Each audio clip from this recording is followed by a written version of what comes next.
How to enter download mode on your Samsung Galaxy Z Flip. You need a USB cable that connect with PC and press the volume up and volume down button together. Let's turn off my phone first.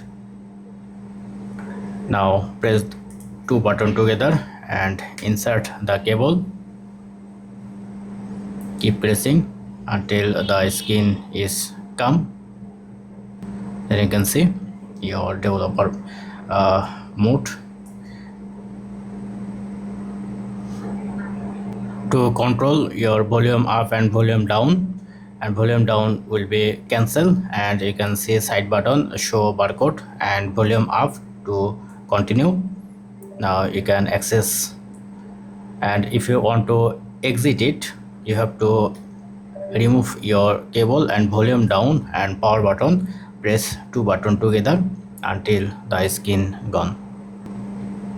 Now release your hand and your phone will be restart.